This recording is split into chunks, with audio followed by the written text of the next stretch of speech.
He chose to freeze so she could sleep warm. Now the alien queen sleeps in his arms.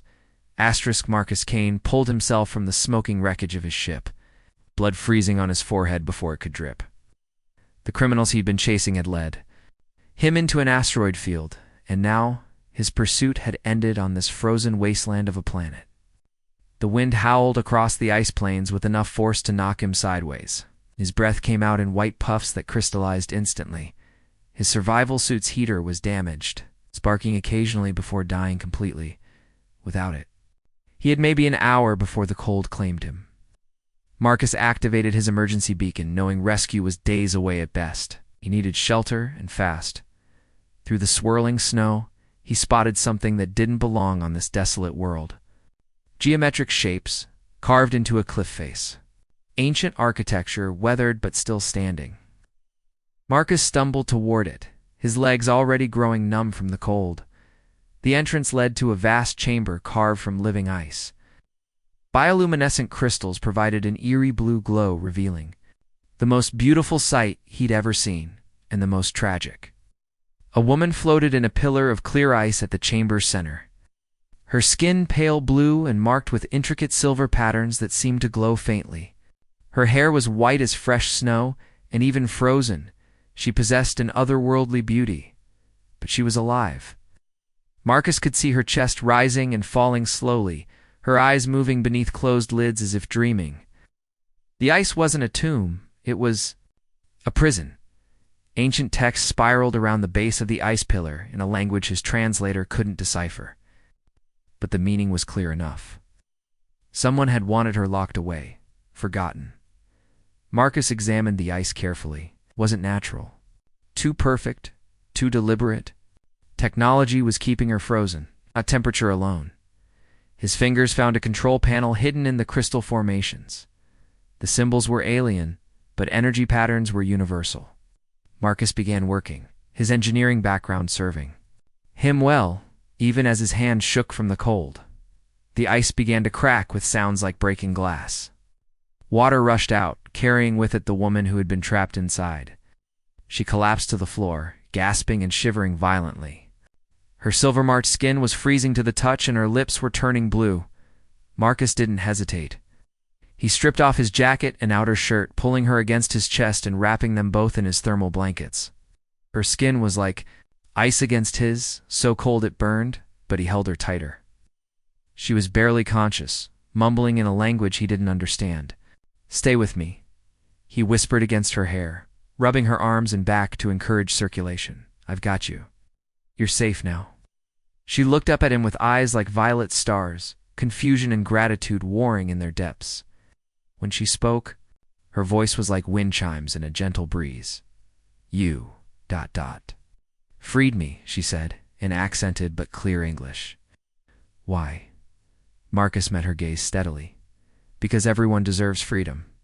Princess Nyx of Crystallis pressed closer to the strange man who had freed her from the ice prison, her body slowly absorbing his warmth. She had been trapped for what felt like centuries, dreaming of ice and betrayal, feeling her people's pain through their psychic bond. Now she was awake, and the man holding her radiated heat like a small sun. "I am Nyx," she said, studying his weathered face. "True queen of Crystallis." "Marcus Kane," he replied, his arms tightening around her protectively. "If you're the last queen who put you in that ice." The pain in her violet eyes was answer enough. "My own counsel. They wanted to sell our people as slaves to the Dominion Empire. I refused, so they used ancient technology to freeze me away while they signed the treaties." Her voice broke slightly. "And my people have suffered while I slept." Marcus felt anger rise in his chest. He'd seen too many corrupt governments in his years as a bounty hunter, but betraying your own people was the lowest form of evil. "How long were you frozen?" As time moved strangely in the ice, 50 years, perhaps more. Axe tried to stand but collapsed back against him, her legs too weak. "To support her weight, I must reach the capital city. My people need their queen." "You can barely stand," Marcus pointed out, though his tone was gentle. "And there's a storm brewing outside that would kill us both in minutes," as if summoned by his words.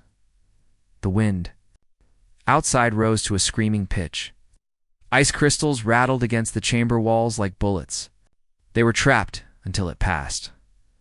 Marcus helped Nyx sit up properly, keeping his arms around her for warmth. She was stunningly beautiful, with features that seemed carved from starlight. But it was her inner strength that truly amazed him. Even weakened and betrayed, her first thoughts were for her people. "Tell me about Chrysalis," he said, wanting to distract her from her physical discomfort. Her eyes grew distant, but warmer. It was paradise once. Cities that grew from living ice. Gardens of crystal flowers that sang in the wind. People who could speak mind to mind across vast distances. We were peaceful, advanced in arts and sciences. But peace made us vulnerable. Marcus listened as she described her world, noting how her voice grew stronger as she spoke. Color was returning to her cheeks, and the silver patterns on her skin were glowing brighter. Whatever those markings were, they seemed connected to her recovery. "Your skin," he said carefully, not wanting to offend. "The silver patterns. What are they?" Nyx looked down at her arms, where the intricate designs spiraled. "Like living artwork. Royal bloodline markers. They glow brighter when I'm near my true mate or in moments of great emotion." She paused, seeming embarrassed. "They've been glowing since you freed me." Marcus felt his heart skip, but he kept his expression neutral. "Must be the relief of being free." "Perhaps," Nyx said, but her eyes suggested she didn't believe it either. As the hours passed, they shared stories. Marcus told her about his life as a bounty hunter, the criminals he'd chased, the justice he'd tried to bring to lawless worlds. He spoke of losing his parents to raiders, of choosing a life of solitude, to avoid further pain. "You understand betrayal," Nyx observed. "It's why you saved me. You recognize the wounds." "Maybe," Marcus admitted. "Or maybe I just can't stand seeing beauty destroyed by ugly people." Their eyes met and held, the blue glow of the crystals. With the storm raging outside, something shifted between them. Nyx reached out and touched his cheek gently. "You're a good man, Marcus Kane. Your world is fortunate to have produced someone like you." Marcus caught her hand, pressing it against his face. "Your people are going to be very happy to have their queen back." The storm that raged outside the crystal chamber was unlike anything Marcus had ever experienced. The wind shrieked like tortured souls, and ice formed so quickly on the entrance that they were sealed inside completely. The temperature in the chamber dropped steadily as the ancient heating systems, already damaged by age, began to fail under the assault of the supernatural cold. Marcus had wrapped every piece of clothing and material he could find around Nyx. But she was still shivering, violently. Her silver markings had dimmed 2 barely visible lines, and her lips were turning blue again despite his efforts. The cave system she managed through chattering teeth. "There's a smaller chamber deeper in. The ice formations there hold heat better." Marcus helped her stand, supporting most of her weight as they made their way through narrow passages carved from living ice. The deeper chamber was indeed warmer, but only marginally. More importantly, it was much smaller. They would have to stay close together, sharing body heat to survive. Marcus spread their makeshift bedding against the curved wall and settled down, pulling Nyx against his chest. She came willingly, desperately seeking his warmth. Her body was cold against his, but he could feel her gradually warming in his arms. "Tell me about your family," Marcus said, trying to keep her talking and alert. "Your parents. They died defending." "Our world," Nyx replied softly. "A plague swept through the outer colonies, and they went personally to help organize relief efforts. They never made it home." Her voice grew quiet. "I was barely 18. Thrust onto a throne I wasn't ready for." Marcus stroked her hair gently. "But you grew into it. You were willing to sacrifice yourself rather than let your people become slaves. Much good it did. My council probably told everyone I abandoned them, that I fled rather than face the difficult decisions." Bitterness crept into her voice. "For all I know, my people believe their queen is a coward." "Then we'll show them the truth," Marcus said firmly. "We'll expose the council's lies and free your people." Nyx lifted her head to look at him. Marcus, you don't understand what you're offering." "The council has military backing from the Dominion Empire. Going against them means war. I've been fighting one war or another my whole life," Marcus replied, his hand cupping her face gently. At least this time, I'd be fighting for something beautiful instead of just against something ugly. The silver patterns on her skin flared brighter, and Nyx's breath caught. Marcus, ... You can't say things like that. Why not? 'Cause... Struggle to find words. 'Cause you make me hope for things I thought were lost forever. Because when you touch me, I remember what it feels like to be more than just a queen. I remember what it feels like to be a woman. The storm howled outside their small sanctuary, but neither of them heard it anymore. Marcus traced one of the silver lines on her cheek with his thumb, marveling at how it seemed to pulse with inner light at his touch. Nyx, he said quietly, what happens if we don't make it out of here? We will, she said fiercely. We have. 2. My people need their queen. That's not what I asked. She was quiet for a long moment, then leaned forward until their foreheads touched. If we don't make it out, at least I'll die free, in the arms of a man who saw me as more than a political asset. Marcus closed the distance between them, their lips meeting in a kiss that was desperate and tender at the same time. Nyx made a small sound in the back of her throat, her hands fisting in his shirt as she pulled him closer. When they finally broke apart, both were breathing hard. I've been alone for so long, she whispered against his lips. I forgot what it felt like to be touched without calculation behind it. Marcus kissed her forehead, her cheeks the delicate line of her jaw. You're not alone anymore. Whatever happens, you're not alone. Nyx's silver markings blazed like captured starlight as she pressed closer to him, seeking comfort and giving it in return. The storm could rage all it wanted outside. Inside their small sanctuary, warmth was building between them that had nothing to do with shared body heat and everything to do with shared hearts beginning to heal. The storm broke just before dawn, leaving behind a crystalline world of impossible beauty. Marcus and Nyx emerged from their shelter to find the landscape transformed into something from a fairy tale. Ice formations glittered like diamonds. The air was so clear it hurt to breathe, but beauty couldn't mask the urgency of their mission. Nyx's strength had returned during their night together, and with it came the psychic awareness of her people's suffering. She could feel them through the royal bloodline connection, their despair and hopelessness weighing on her like a physical burden. The capital is 2 days' journey, she said, pointing toward distant spires that caught the morning light. But there are resistance cells along the way, people who refuse to accept the council's authority. Marcus checked his weapons and survival gear. His ship was beyond repair, but he'd salvaged what he could. What kind of opposition are we looking? At the council has perhaps 50 loyal guards and a company of Dominion soldiers. But the people, Nyx's eyes grew fierce. The people remember their true queen. When they see I live, when they learn the truth about my disappearance, they will rise. Their journey across the ice plains was treacherous but swift. Nyx knew every hidden path and safe shelter, and her connection to the land itself seemed to guide them away from danger.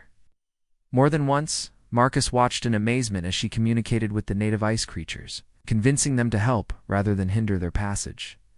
As they walked, Marcus found himself studying the woman beside him. She was completely different from the broken prisoner he'd found in the ice. This was a queen in every sense of the word, confident, commanding, radiating an inner strength that made people want to follow her. But in quiet moments, when she thought he wasn't looking, she would touch the places where his hands had warmed her, as if reassuring herself that their connection was real. They reached the first resistance camp as the sun set on their second day.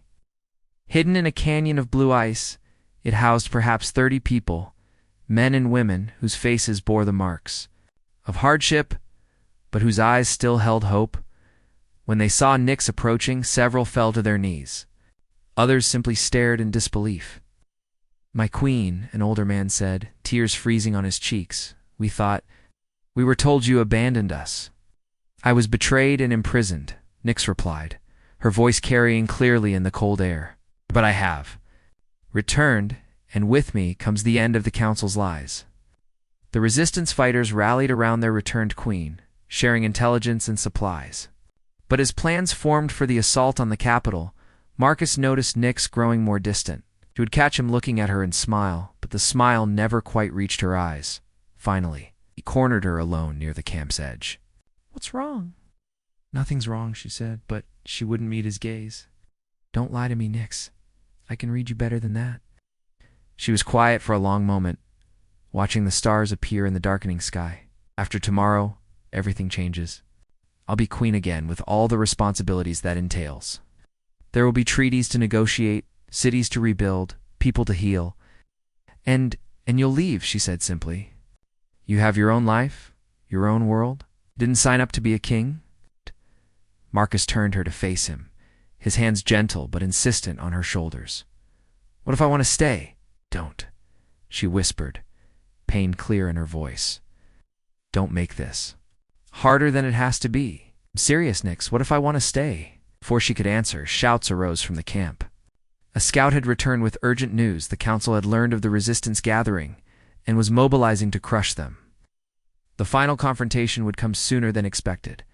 As the camp erupted into activity preparing for battle, Nix caught Marcus's hand. Stay close to me tomorrow, she said urgently. Whatever happens, don't let me face this alone. I'll name Marcus. Squeezed her hand. Try to get rid of me. The battle for Crystalis's capital was brief but brutal. Nix led her people through the city's crystal corridors like an avenging angel, her silver markings blazing with royal authority as she confronted those who had betrayed her trust. The council's guards, seeing their true queen alive and commanding, began deserting in droves. Even many of the Dominion soldiers, faced with the reality of fighting civilians defending their homeland, laid down their weapons. Marcus fought beside her every step of the way, watching in awe as she transformed from the vulnerable woman he'd held in his arms to the powerful ruler her people needed. But even in the heat of battle, he noticed how her eyes sought his, how she seemed to draw strength from his presence. The final confrontation came in the throne room, where the corrupt council had gathered with their remaining loyalists. The chamber was a marvel of ice architecture, with walls that seemed to pulse with inner light and a throne carved from a single massive crystal. Impossible, gasped the council leader, a thin man whose face bore the marks of a lifetime spent scheming. You were frozen. The ancient technology was supposed to keep you locked away forever. Your ancient technology failed to account for one thing, Nix replied, walking slowly toward the throne that was rightfully hers. Love has a way of breaking even the strongest chains. Her eyes found Marcus in the crowd of resistance fighters, and the silver patterns on her skin flared brighter than ever before. The council leader followed her gaze and sneered. Ah, yes, your human pet. How touching. Tell me, my queen, will you abandon your throne for him the way you abandoned your responsibilities before? I never abandoned anything, Nix said coldly. You imprisoned me to prevent me from stopping your treachery. But you're right about one thing. I do face a choice.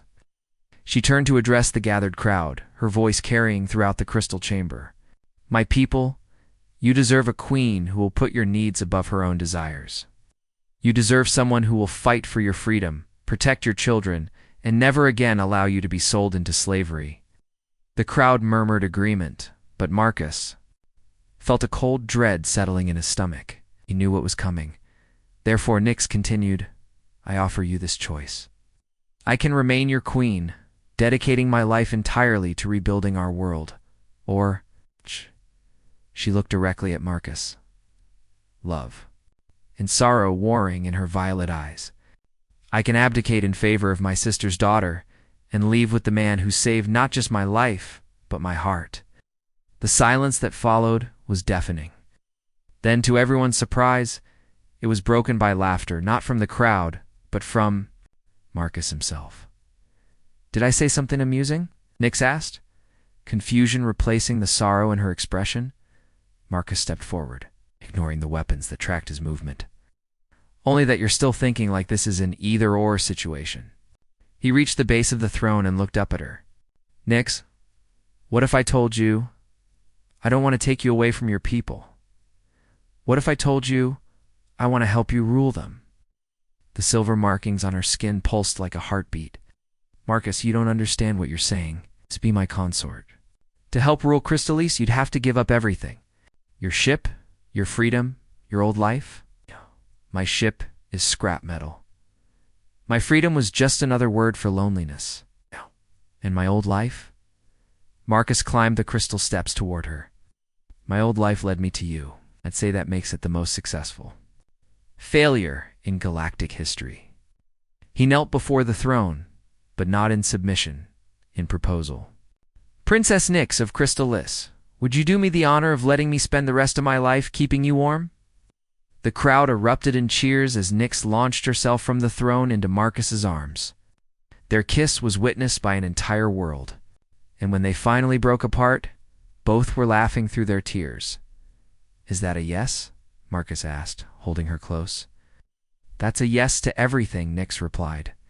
Yes to ruling together, yes to rebuilding our world, yes to love, and yes to whatever adventures await us.